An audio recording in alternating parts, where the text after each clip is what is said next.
നമസ്കാരം. നമസ്തേ തിരുവനന്തപുരത്തിലേക്ക് സ്വാഗതം.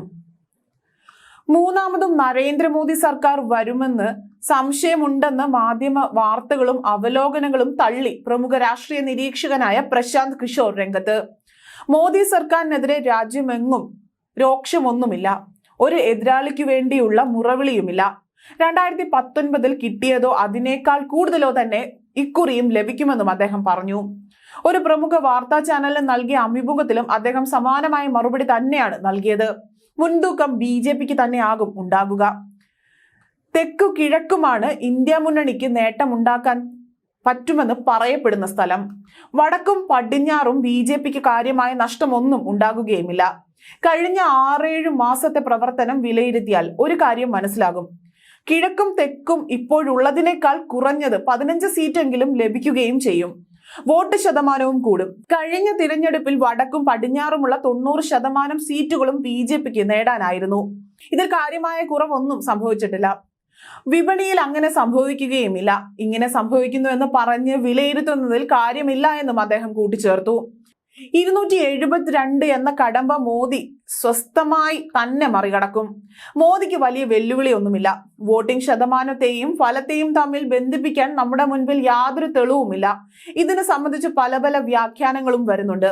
മാത്രമല്ല, വോട്ടിംഗ് ശതമാനം കുറഞ്ഞുവെന്നും പറയുമ്പോഴും വളരെ വലിയ കുറവൊന്നും വന്നിട്ടുമില്ല എന്നും തരംഗമില്ല എന്ന് പറയുന്നതിൽ കാര്യമില്ല എന്നും സ്റ്റുഡിയോയിലിരുന്ന് തരംഗമില്ല എന്ന് പലരും പറയുന്നുണ്ട്. അതിലൊന്നും യാതൊരു കഴമ്പുമില്ല എന്നും അദ്ദേഹം പറഞ്ഞു.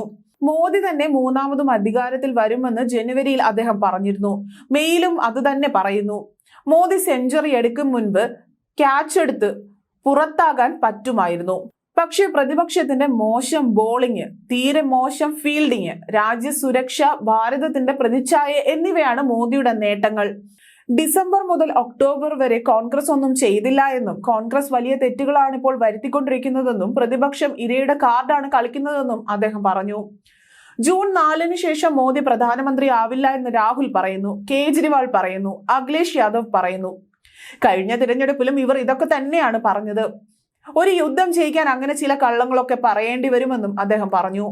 മോദി വരുമോ എന്നതിൽ എനിക്ക് യാതൊരുവിധ സംശയവുമില്ല എന്നും അദ്ദേഹം പറഞ്ഞു. എന്റെ പഴയ ചങ്ങാതിയായിരുന്നു യോഗേന്ദ്ര യാദവ്. അദ്ദേഹം പറയുന്നത് മോദിക്ക് 268 സീറ്റ് കിട്ടുമെന്നതാണ്.